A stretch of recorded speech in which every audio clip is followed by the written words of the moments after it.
Thank you for listening to Living Our Best with Memory Loss. The purpose of this podcast is for people to share their experiences with cognitive decline. It is not to provide medical advice. We are not doctors, and we stress that what might have worked for one person might not work for others. If anything you hear on this program inspires you to explore treatment options, we recommend you do so in consultation with your physician. Hi, and welcome to another edition of Living Our Best with Memory Loss. We're so excited today because we've got some folks who are very integral to this podcast. And they're typically a little bit behind the scenes. And one of them is Lori Beatty, and she is our production coordinator for Living Our Best with Memory Loss. And her mother has an Alzheimer's diagnosis, and she's quite passionate about what we're doing here.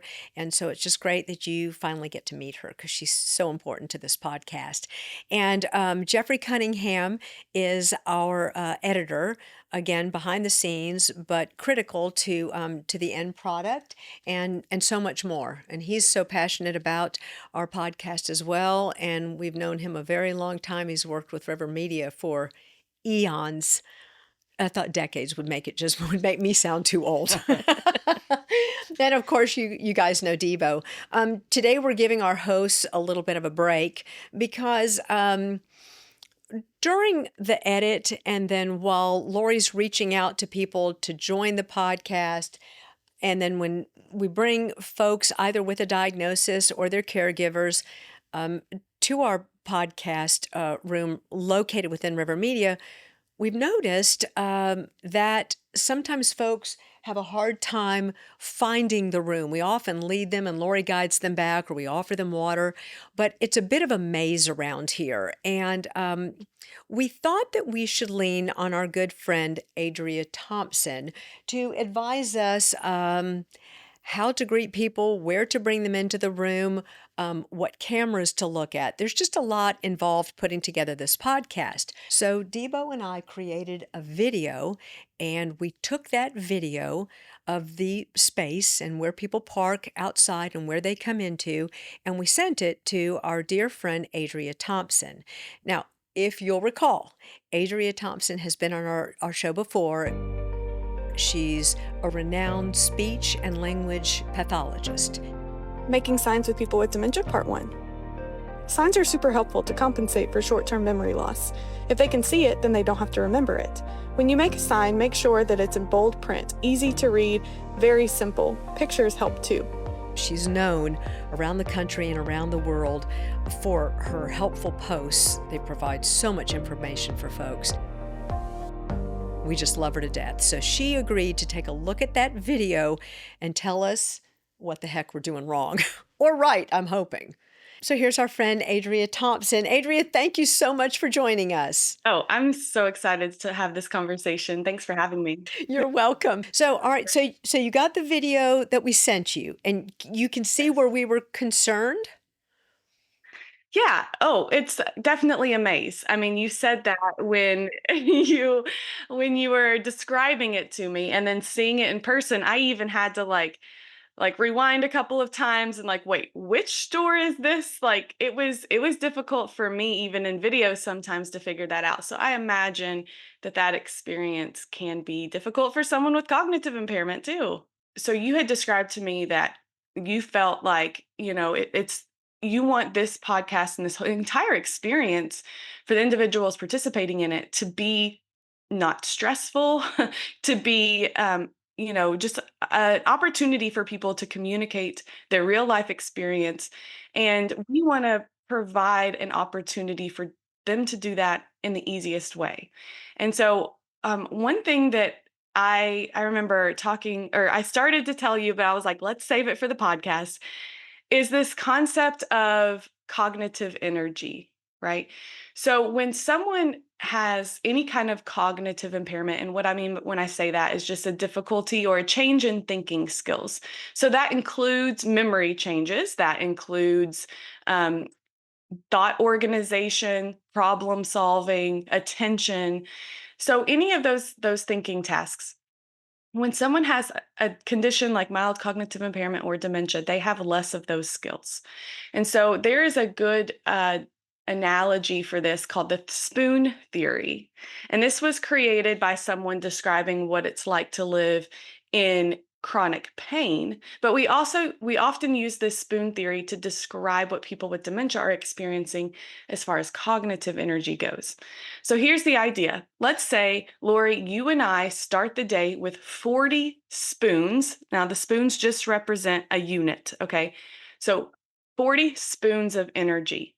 And throughout the day, we wake up, we take a shower. That might take 2 spoons of our cognitive energy because a lot of showering is kind of like automatic. We don't have to think about it. And then we go and we brush our teeth. That's maybe 1 spoon of energy. We go and make breakfast. That might be 3 spoons of energy. And as we go through the day, these little tasks are requiring some cognitive energy. Now, if we have a day where the things that we're doing are pretty easy, they're routine, then we often at the end of the day are left with some cognitive energy left over. However, if we have big events, right, we have to speak at a conference or we're meeting new people or there's something that's high stakes that we have to perform well, it's going to require maybe 10 spoons of our energy in that moment. And so at the end of the day, we feel that, right? Like when you go home at the end of the day, you're like, nobody talked to me. We're ordering pizza. I'm not cooking, right? Like I'm done. I'm spent. I have no energy left. That's the idea. Now, individuals with dementia not only start with less spoons of energy, but also each task throughout the day requires more spoons of energy. So they might start with only 28 spoons compared to our 40. And showering might take 5 spoons of their energy rather than 2. And and so with this in mind, we want them to sit on that couch and participate in this podcast with as many spoons of energy as we could possibly give them. And so if coming in to the building and navigating the hallways and figuring out the process of getting to that room, if that is expending lots of their cognitive energy, then what we're left with is less in that room. And the title of your podcast is living our best with memory loss. We want them to live their best, to come into that room with the best possible opportunity to express themselves and to engage with the people that you guys are talking to. And so that is kind of the overarching concept of why it matters. Okay, interesting. That makes sense. So, we bring folks in, we try to schedule it early because of that. Are we doing, let's start right from the top because then Lori calls these folks and schedules the time. We typically do them, record these between 8:30 and 9, not just out of respect for our hosts who all have a diagnosis, but often when we have guests who have a diagnosis. So are we off to a good start, starting at 8:30 or 9 in the morning? Absolutely. Yeah. And, everybody's a little bit different, right? Some people are just never going to be morning people, but by and large, earlier in the day is going to be better. That's when most people have the most amount of cognitive skills readily available to them. Now we learned our lesson on that because we did one at 3 o'clock once. So we learned that the hard way. And then that's when they made it clear to us that we have much more to offer early in the mornings then. That's okay. I mean, that's the thing is individuals with dementia are just that. They're individuals. And so I can give you some blanket recommendations, but everybody's going to be different. And so therefore we're going to have to learn things, right? It's trial and error. We're going to learn things that we might not have ever thought to consider. So that's okay. So if I'm going to share my screen with you and we'll move through the video. The content of like you describing what we're looking at is not as necessary as the visuals I've put. So it'll make sense once we we go through this. Okay. So here's where we start. Okay. So you're going to see some of the signs that I show are going to, number one, be all the same color. So I think that any of these signs that help with navigation need to have a certain look. We do need good contrast, typically a dark color on a lighter background. But we also want to just make sure that whatever color we choose is going to be consistent in the navigation signs throughout the building so that it's recognizable and that they know what they're looking for. Okay, so then we turn and we start to go down the hall. And here's one place we're going to stop. When someone is coming to visit, it's going to be most helpful if we close doors that are not necessary, that are irrelevant. Okay. So as you go down through the hallway, multiple times there are doors open that look similar to a podcast room. There might be tables and chairs in there. There could be rooms with people's offices. And so if someone with cognitive impairment is going down the hallway, we want to simplify this experience, right? We want to preserve cognitive skills. And so just knowing that you have someone coming, just go through and kind of close doors that they don't need to go in. That's just going to streamline their focus and attention. Great idea. Okay, there's a It reason is. you do what you do, Adria. And there's a reason we turn to you. So this is great. So another sign could be on the wall or freestanding for the podcast room. And because the podcast room is around the corner, I would put a sign here to indicate which one it is because we have a few rooms in this area that could look similar. Curious before we get into the room where I feel like we're not going to get a good score. Um, Adria, how can people apply this to their homes or is any of this applicable to folks living with a diagnosis, whether it be, MCI or Alzheimer's? Can folks watching or listening to this apply this somewhere in their own homes? Absolutely. Signs are so helpful, even in familiar environments. And, we were talking about being concerned and being mindful of people's dignity, especially early on in the disease. And it's such a good conversation. But I also, want to remind us that we use external memory aids in our personal lives all the time, reminders, signs, notes, post-it notes, written things all over our houses. And so if we can implement some of these signs or as early as possible, it's going to help them as they progress through the condition because they're going to not use their cognitive energy to have to maneuver. They know from the get-go that they can follow signs, that they can follow these navigation cues. And so that's one less thing that their brain has to spend energy on. And then also placing them where people will see them.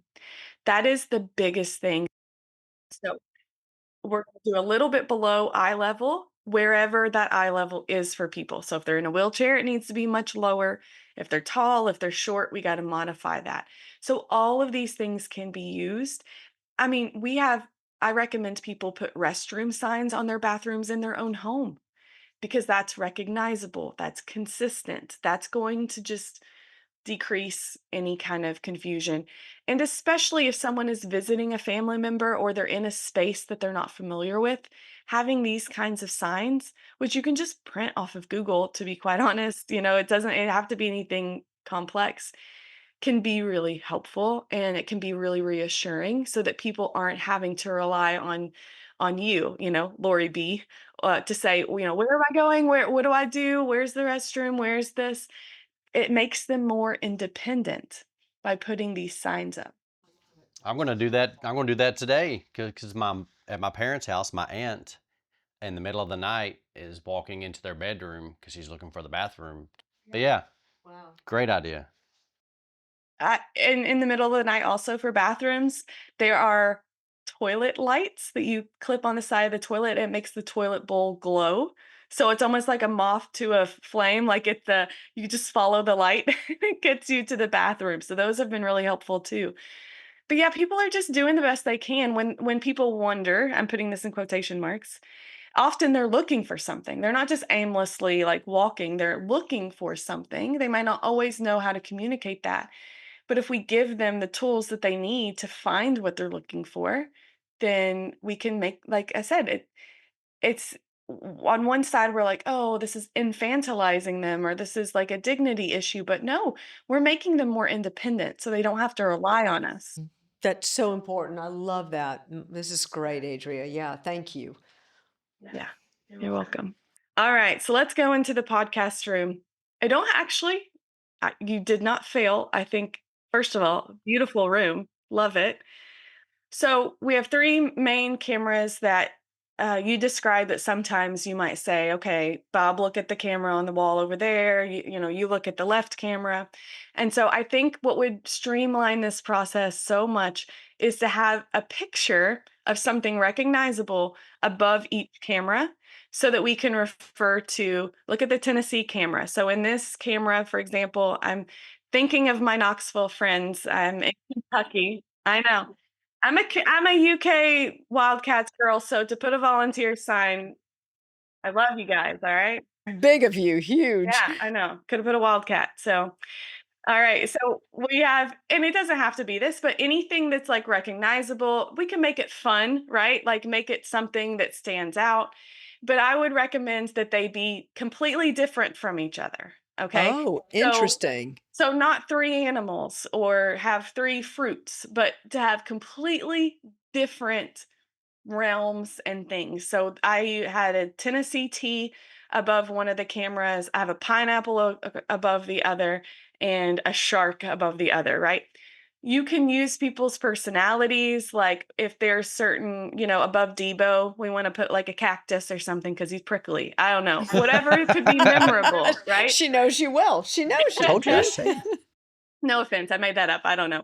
But, I was just thinking about like, some things that could be funny. Like if we can use humor, if we can use people's preferences, whoever typically sits in the seat by that pineapple, that they can choose that, whatever image it is. Because the thing we want to do is for when you say, look at the pineapple camera, they all know exactly where it is in the room because it's memorable. So on the back wall, the pictures on the walls of the flowers, I would remove those because that's going to distract from the look at the pineapple, look at the shark, kind of cues. Okay, that's great. Plus, I think they might be copywritten, so you're probably doing us a huge favor. I know you mentioned that I think it was that at the beginning, at the top of some of the episodes, you have to have someone look into the camera above Debo and say, this is living our best with memory loss and introduce the podcast. It could be beneficial on that wall to have a sign that says that very clearly so that they can. So So So obvious, so obvious. you could reprint the same sign and just put it on the opposite wall. I would put it close to the camera if that's where you want them looking, to try to capture that. Gosh, Adria, thank you. This has been so helpful. And now, because you're here, we are going to take advantage of you for just a couple of other things. Didn't you have some questions, Jeffrey? Yeah, I think that my biggest question is just like preserving someone's dignity when they are vulnerable on camera because they most likely have never done something like this before and they don't exactly know what it's going to look like when it's all done. So, I guess like how can you comfort somebody and letting them know that it's okay if they mess up, we can just remove it or, just on the back end too, um how do I make sure that I'm not using something that's like um gonna make them feel really uncomfortable that they and not happy with something that they've done. Or when you mean like when they see themselves, when they Yeah. watch the When they podcast. And I think also, Jeffrey, we were talking about this earlier. We want to spare their dignity, but we also want to be authentic. And right. sometimes when we're talking to Dennis and he can't find his words, or Bob can't recall people's names. And so Bob typically uses the expression my people or the people. So I think we need some guidance there as to we don't want to offend, we want to be authentic, and we want to preserve their dignity, even especially in the edit. I love that you're considering that. Like, that's super important. And I was thinking about this too, because I know this is a concern that you all have with this podcast. I think there's a conversation of almost that could be helpful to have in writing about what everyone's boundaries are and what they're they're absolutely not. I do not want you to show this part of me in a podcast, and it'll be different for each person, because you might find that some of them might say, "Listen, I am who I am. I want everything out there." And That's been the majority of the folks. So that's so far. I think each person kind of having like in writing what their like what their stance is about that you guys could review at the beginning of each season, so that we are constantly kind of reassessing, like, how are we still feeling, how are you still like processing this, is this still something you want to be a part of, that you want to show. And I think that that would also give you more confidence in the editing process if you have in writing them saying, this is what I want and this is okay for me. That's a great idea. Yeah, I think we implement that. I have one more thing a tip I want to give you. When you are, when we're in the midst of the podcast, some communication tips for how to get things back on track, or to help them kind of reorient to what the conversation might be. Because inevitably, you'll be talking about a subject and then someone will kind of like throw in a joke, or something might happen on the side, or, hey, we need to change the batteries, something might happen that derails attention, and That would how to typically kind be of get Bob that back. Stryer saying something inappropriate, right? I know what we're all thinking. Go ahead. I interrupted you. I'm sorry, Adria. Continue. Oh, just like that, right? So sometimes things might be interjected, and that's what makes podcasts fun to listen to, right? Is like those little quips. So to say, like, keep those from happening, that's not reality, and that's not authentic to what's happening. But Lori, your role in that moment, you might have to kind of get the conversation back on track if the other hosts cannot remember, or get there. And so what we have a tendency to do is to say something like, Bob, what were you about to say? Or like, were you about to say something? And that puts people on the spot when they don't have context about what that is. I do it all the time, and they don't regroup well. This is so interesting that you'd bring this up. I've done that to Dennis. I've done it to practically everybody, and they're like, no, what do you mean? I mean, yes, they're very uncomfortable when I do that. God, you're good, Adria. Okay. So it's actually a problem about pronouns. So when we use pronouns, pronouns are he, she, it, that, these, those. All of those words refer to something earlier. So if I were to say, have you seen Lori lately? Oh, I saw her at the grocery. She looked great. She had just come back from vacation. She went with her whole family. She was telling me. By the time we get to the end of, a couple seconds into that sentence, I'm saying she and her, and oh, she was saying that was great. We're using pronouns which are referring back to Lori and referring back to her vacation and referring back to the grocery store. And so it's a small change, but it's so helpful, is to limit or decrease the use of pronouns when we're talking to people with dementia. So instead of saying, did you have a question for her? Or, referring back to something earlier, we say, we were talking, okay, before that sidebar, we were discussing taking away a car. Bob, do you have an idea or a thought about taking away the car? Bring them back to what the subject was and refer to them by name and refer to them by the subject. Yes. And so thinking about decreasing use of pronouns and decreasing the just general references to earlier and before, which we know what that's representing, like, but they have lost it in the process. So, We have seen it so many times. yeah, before Bob spoke, we were discussing about how driving became hard. Did you have something you wanted to talk about with that? Right. So it's just this, we're still keeping it authentic, right? Because we don't want them to just struggle and to just like, like show that all the time. But we want to allow them, facilitate them to live their best with memory loss by using some communication strategies that will keep them performing really well. We should have spoken to you way in advance. This has just been so invaluable. You're very welcome. Adria, thank you. Thank you. See ya. Hey, Adria, thanks for your guidance. We followed your advice and check out all the changes we made. We've shot a few podcasts since we made the changes, and the host and the guests feel a lot more comfortable here, and we've had a lot less people get kind of disoriented and lost walking through our maze of rooms. Having the signs above the cameras has been great, and putting the sign in front of them instead of behind them so they can actually read it as they're looking near the camera. I have no idea why we didn't think of that. Thanks for your help, as always.